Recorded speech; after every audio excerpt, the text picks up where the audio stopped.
buenos días, amada Iglesia de la Alianza Cristiana y Misionera en todo el Ecuador. Día 769, unidos en oración. Efesios 5 del 15 al 16 dice, así que tengan cuidado en su manera de vivir. No vivan como necios, sino como sabios, aprovechando al máximo cada momento oportuno porque los días son malos. Vaya, qué precioso mensaje, ¿no?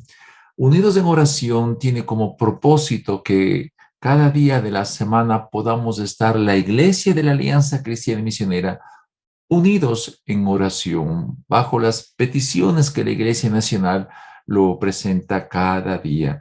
Y cada uno de los pastores, por la gracia de Dios, estamos con esta preciosa oportunidad de compartir con ustedes temas bíblicos que, acompañadas de la oración, puedan ser procesos saludables para que cada uno de nosotros, al ser no solamente oidores de la palabra de Dios, sino hacedores de la palabra de Dios, nos podamos convertir en herramientas útiles para extender el reino de los cielos, ¿verdad?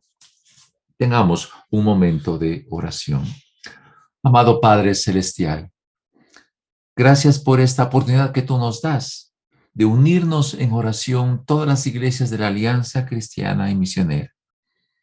Permite, Espíritu Santo, que lo que se va a compartir ahora pueda ser conocido por mucha gente dentro de la ciudad, dentro del país y fuera de la nación, con el fin de que esta revelación de la palabra tuya pueda ser usada de manera poderosa para que todos unidos en oración podamos interceder al Dios soberano, creador del cielo y de la tierra, que nos ha permitido tener estos tiempos como lo estamos haciendo.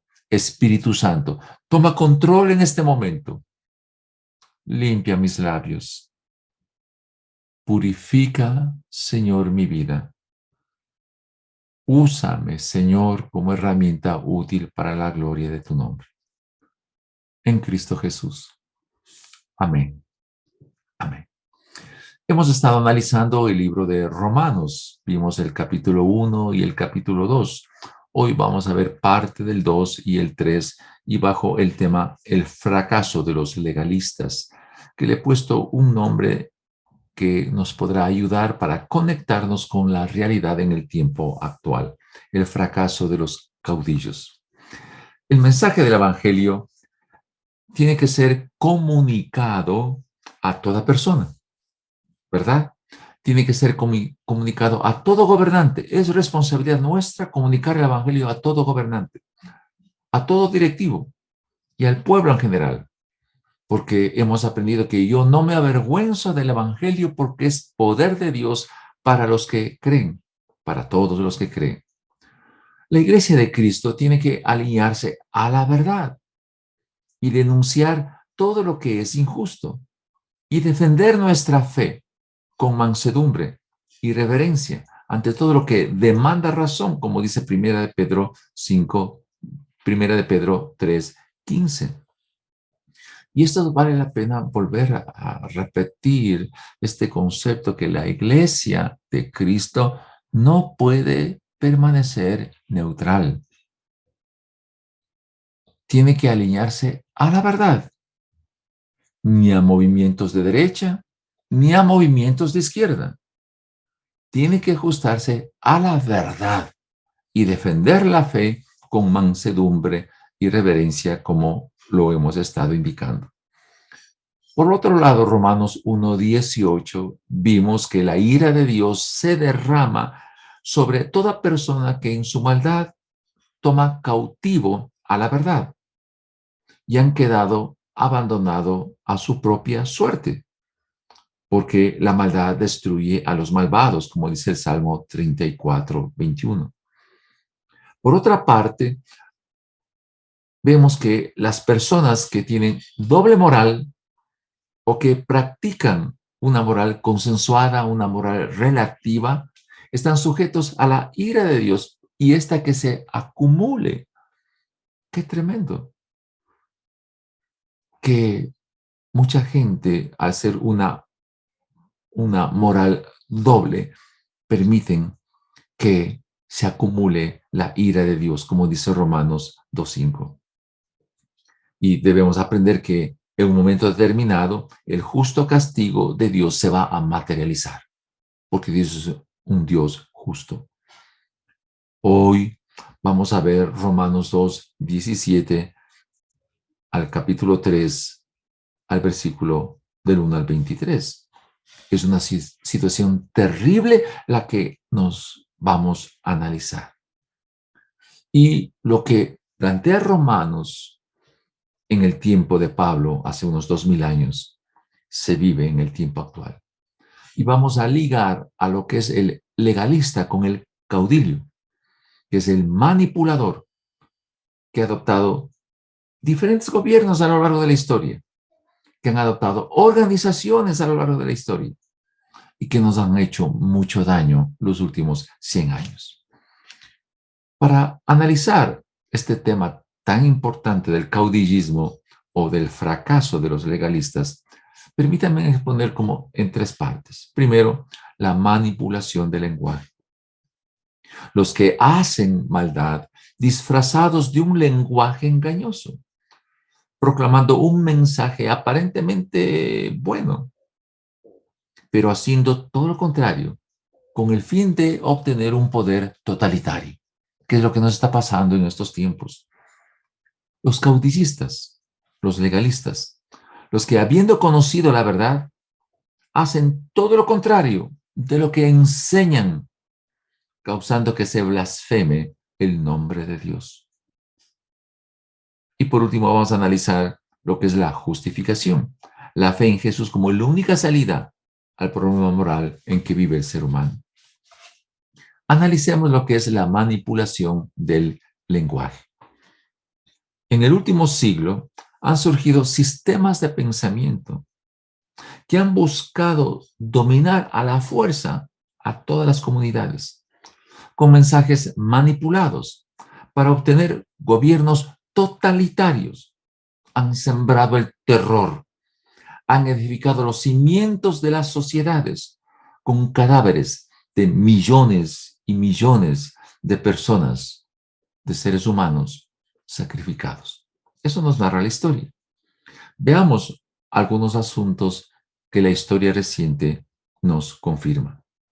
La Revolución Rusa de 1917, en ese tiempo, en la Revolución Rusa, surgió el primer sistema comunista en la historia y que ha influenciado en todo el mundo. Su líder, Lenin, nacido en 1870, muerto en 1924. ¿Quién fue Lenin?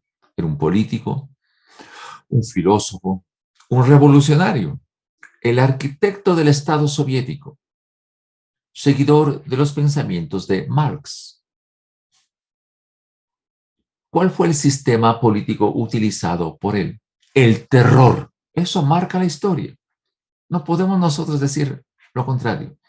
El sistema político utilizado por la Revolución Rusa fue marcado por el terror, por medio de la manipulación del lenguaje, la lucha de clases, el proletario al poder, la muerte del capitalismo, la ley Mordaza y el pensamiento de Marx, en donde él señaló que la religión es el opio de los pueblos, de Karl Marx. ¿Cuál fue el efecto que tuvo este sistema comunista de Lenin? Despertó a los sectores que hoy se les llaman progresistas. Surgió la izquierda revolucionaria. ¿Pero cuál fue el efecto real del sistema comunista? Su fracaso total. El colapso de la Unión Soviética, 1991. Hecho histórico, por favor.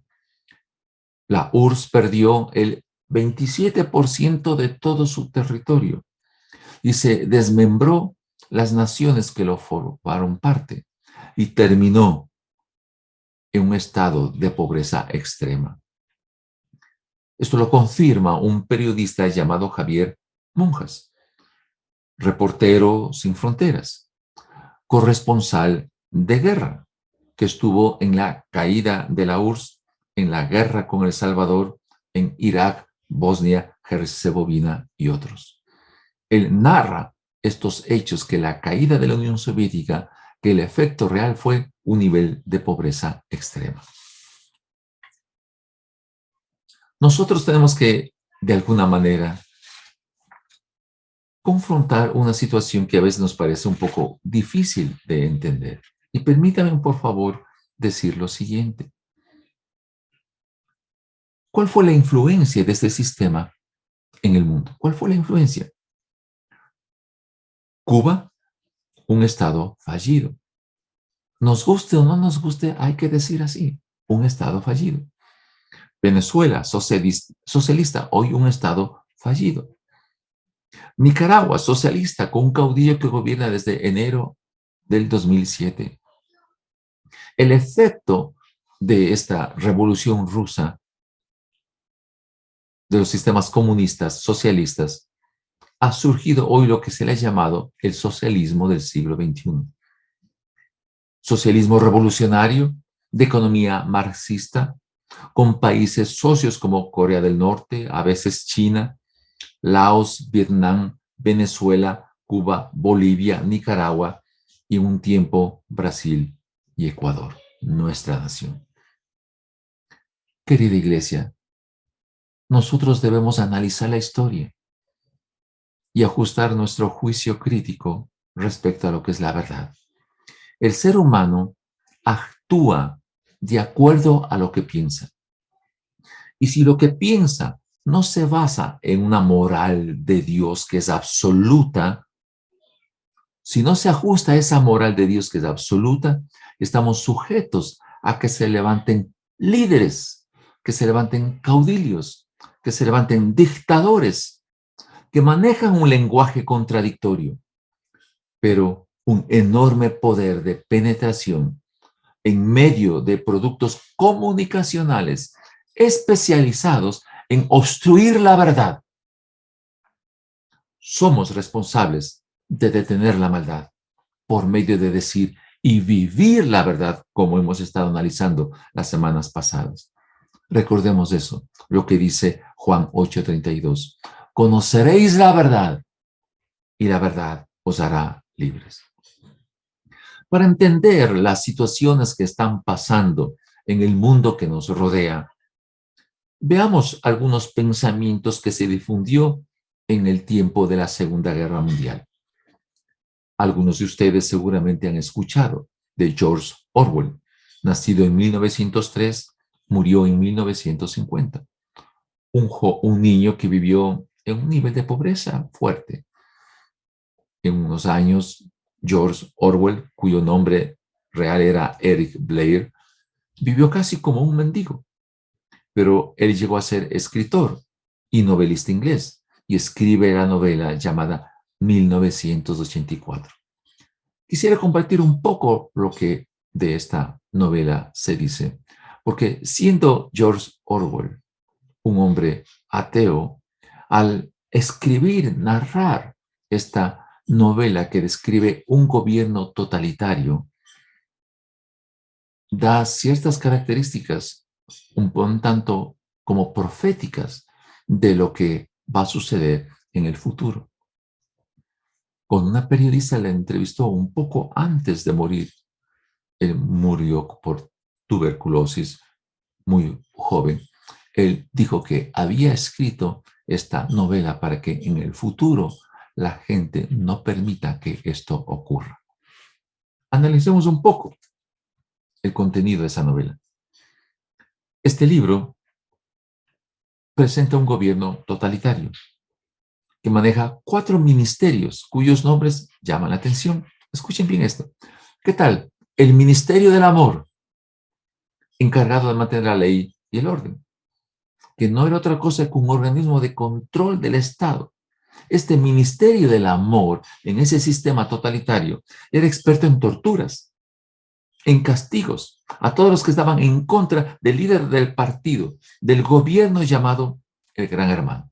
Eso realmente era el Ministerio del Amor.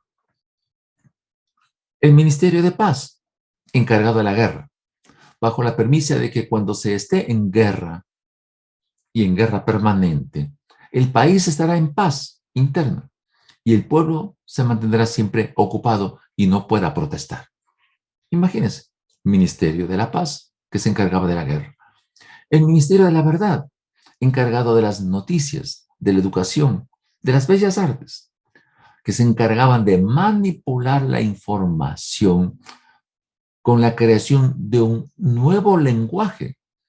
Y de alguna manera, este libro narra que la gente se encargaba de cambiar los hechos de la historia para cambiar esos hechos y que se alineen siempre al pensamiento del control supremo de este gran hermano. El Ministerio de la Abundancia, encargado de la economía, que en la práctica era la población que vivía al borde de la miseria mediante un duro racionamiento de los servicios básicos. Noten ustedes la contradicción de los ministerios con la realidad que viven los ciudadanos.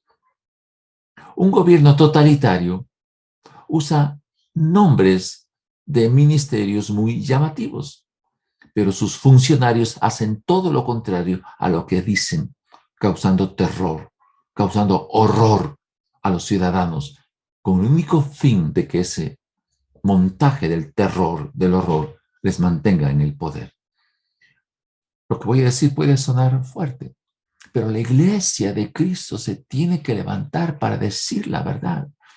Estos criterios y ministerios con otros nombres es la base de los gobiernos del socialismo del siglo XXI. La iglesia de Cristo tiene que detener la verdad, ya que en la moral de Dios no existen gobiernos de derecha, no existen gobiernos de izquierda, no existen sistemas de gobiernos intermedios. No hay que apartarse ni a derecha ni a izquierda de lo que dice la palabra. Recuerden Josué capítulo 1.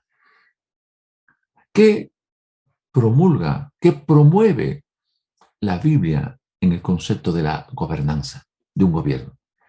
El conocimiento de la verdad, el ejercicio de la libertad, la aplicación de la justicia y la vivencia del amor. 4 características.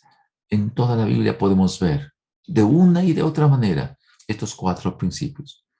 Conocer la verdad, ejercer la libertad, aplicación de la justicia y la vivencia del amor. Esto es nuestra responsabilidad y tenemos que levantarnos con nuestra voz para proclamar el mensaje del Evangelio basado en estas 4 características. Veamos ahora lo que es el legalismo. Romanos 2 del 17 al 20. Dice así, las características del que conoce la verdad. Escuchen bien, características del que conoce la verdad. Verso 17. Algunos de ustedes dicen, con orgullo que son judíos. Se sienten muy seguros porque tienen la ley de Moisés y están orgullosos de su Dios. Creen saber lo que Dios quiere. Y cuando estudian la Biblia, aprenden a conocer qué es mejor. Se sienten muy seguros al decirle a los pecadores lo que deben hacer para ser salvos. Y como tienen la Biblia en la mano, se creen maestros de los ignorantes y de los inexpertos, dueños de la verdad y del conocimiento. Traducción en lenguaje actual, los textos que acabo de leer. Si resumimos, hay 7 características que tendrían todas las personas que abren su corazón a Jesucristo y que de alguna manera quieren buscar la verdad. Estas son las 7 características. 1, que son orgullosos de ser orgullosos de lo que uno es. Los judíos eran así, orgullosos de lo que somos. Usted y yo, orgullosos de ser creyentes. ¿Qué tal? Orgullosos de ser creyentes, seguros de conocer la revelación de la Escritura. Ese es el cuerpo de Cristo, cada miembro seguros de conocer la revelación de la Escritura, gozosos de conocerle a Dios. ¡Wow! Gozosos de conocerle a Dios. Cuarto, sabemos la voluntad de Dios al estudiar la Escritura. Es la iglesia de Cristo. Sabe la voluntad de Dios al estudiar las Escrituras, ¿verdad? 5. Conocemos el mensaje de la salvación y sabemos cómo decirlo al no creyente. Es el privilegio del creyente de la iglesia evangélica. 6. Al conocer la palabra de Dios, nos consideramos maestros para enseñar a los que no saben. ¿Qué tal? Nos apoderamos de la verdad y del conocimiento de Dios. Estas son las 7 características del creyente en el Señor Jesucristo. Pero escuchen bien esto. Si el 15% de la población ecuatoriana es creyente, como aparentemente dicen las estadísticas, implicaría que 2.7 millones de ecuatorianos, cada uno de ellos tiene estos 7 atributos, estas 7 características. El país debería estar en otras condiciones. ¿No le parece? Esto significa que cada 20 ecuatorianos, ¿sí? 3 son personas con un nivel espiritual que tienen la capacidad de detener la maldad y cambiar la realidad presente. De 20 ecuatorianos, 3, si así son las estadísticas. La pregunta, ¿por qué no ha ocurrido eso? ¿Por qué en el Ecuador no se ha detenido la maldad? Veamos otro tema más de Romanos. Cuando no se vive lo que se enseña, escuchen bien esto. Romanos 2 del 21 al 23. Pero, ¿cómo pueden enseñar a otros si ustedes mismos no aprenden primero? ¿Cómo pueden enseñar que no deben robar si ustedes mismos roban? Dicen que todos deben ser fieles al matrimonio, pero ustedes mismos son infieles. Odian a los ídolos, pero roban en los templos de esos ídolos. Están orgullosos de tener la Biblia, pero no lo obedecen y son una vergüenza para Dios. Qué tremendo que es esto. Escuchen bien, querida iglesia. Todas estas personas que describe Pablo hace 2000 años en la carta de Romanos son miembros activos de los ministerios de George Orwell, de este libro 1984. Hasta ahora se dice cosas bonitas, conocen bien el mensaje, pero hacen todo lo contrario de lo que enseñan. En esta novela de 1984 hay un nombre, O'Brien, miembro del partido de primera línea que representaba el 2%. Los miembros del partido de segunda línea representaba el 13%. Y la prole, el pueblo, el 85%. En este gobierno totalitario. Parte del protagonista de este libro, para él lo que enseñaba a la gente es que la guerra es la paz. La guerra es la paz. Ya que provoca que el pueblo, el 85% de la población, no se levante contra el Estado ante el temor del enemigo. Este concepto que se estaba virtiendo ahí mostraba también que la esclavitud es la libertad, que la esclavitud es la libertad y que la ignorancia es la fuerza. ¿No le parece interesante estos términos que han estado utilizando últimamente muchos gobiernos? Miremos lo que está pasando en algunos gobiernos del mundo y en lo que estamos viviendo en nuestra América. El sistema orwelliano sigue siendo actual. ¿Sabe por qué? Porque la parte terrorífica de esto es que hay personas que conocen la verdad, enseñan la verdad, pero viven una completa mentira. Viven una completa mentira. El apóstol Pablo, guiado por el Espíritu Santo, lo descubrió 2000 años atrás para mostrar la profundidad de lo que produce el pecado. Veamos los efectos negativos de una doble moral. Romanos 2 del 24 al 29 y Romanos 3 del 10 al 12. Versículo 24 del capítulo 2. Tienen razón la Biblia cuando dicen la gente de otros países hablan mal de Dios por culpa de ustedes mismos. No crean que ustedes son judíos porque solo viven como judíos o porque están circuncidados. Los verdaderos judíos son los que obedecen a Dios y no a las leyes humanas. Los judíos, así Dios les acepta, aunque la gente los rechace. Romanos 3 del 10 al 12. La Biblia nos dice, nadie es justo. Nadie entiende nada. No quieren buscar a Dios. Todos se han alejado de Él. Todos se han vuelto malos. Nadie, absolutamente nadie quiere hacer lo que es bueno. Esta es la realidad de la sociedad. El impío del capítulo 1, que está bajo la ira de Dios. El moralista del capítulo 2, que está acumulando la riqueza porque señala a los que hacen mal y él, a escondidas, hacen lo mismo de lo que él juzga. Y los moralistas, los caudillos, los que conocen la verdad, enseñan la verdad, pero viven otra cosa completamente diferente.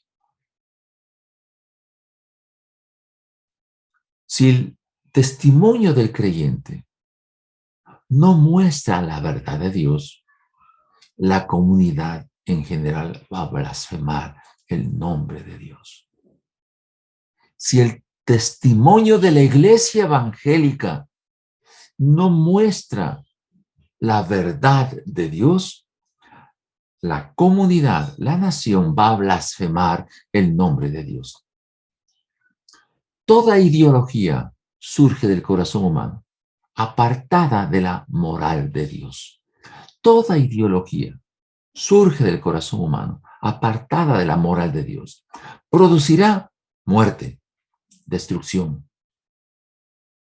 Por esta razón, en el mundo en el cual estamos los últimos 100 años, por el efecto de la guerra, han muerto 150 millones de personas. Y esa muerte han provocado gobiernos de derecha, gobiernos de izquierda, gobiernos de centro, intermedios, todos, porque no hay un justo ni uno solo. Nadie, absolutamente nadie, quiere hacer lo bueno. El ser humano debe ser aceptado por Dios. El ser humano debe buscar ser aceptado por Dios en una línea de conducta sumergida en la moral de Dios. Por eso la Biblia habla de que debemos sumergirnos en el Espíritu Santo. Si no nos sumergimos en el Espíritu Santo, la gente va a rechazar el Evangelio. Y debemos hacerlo esto, aunque no le agrade a la gente. Es la verdad. Si la iglesia es columna y fundamento de la verdad con capacidad para detener la maldad, si la maldad no se le está deteniendo, ¿por qué? Si yo soy creyente, en mi lugar de trabajo, es mi responsabilidad detener la maldad. Con estos 4 principios que hemos dicho. Saber lo que es la verdad, ejercer la libertad, hacer justicia y evidenciar el amor. Pablo menciona y dice, ni los impíos por su maldad, que detienen la verdad, ni los moralistas con su doble moral, ni los caudillos, ni los sacerdotes, ni los líderes religiosos o falsos creyentes que enseñan lo que no practican. Nadie busca a Dios con sinceridad. Nadie es justo. ¿Cuál es la salida entonces? ¿Cuál es la salida? Por eso no nos queda otra cosa que la justificación de la fe por el Señor Jesucristo. Amada iglesia, dice el texto bíblico, versículo 22. Esta justicia de Dios llega mediante la fe en Jesucristo a todos los que creen. De hecho, no hay distinción alguna. Pues todos los que han pecado están privados de la gloria de Dios, del capítulo 3, versículo 24. Pero por su gracia son justificados gratuitamente mediante la redención de Jesucristo. Detener la maldad del ser humano es nuestra responsabilidad. Detener la maldad del ser humano mediante la creación de ideologías a través de los partidos políticos es una completa farsa. Es una completa farsa.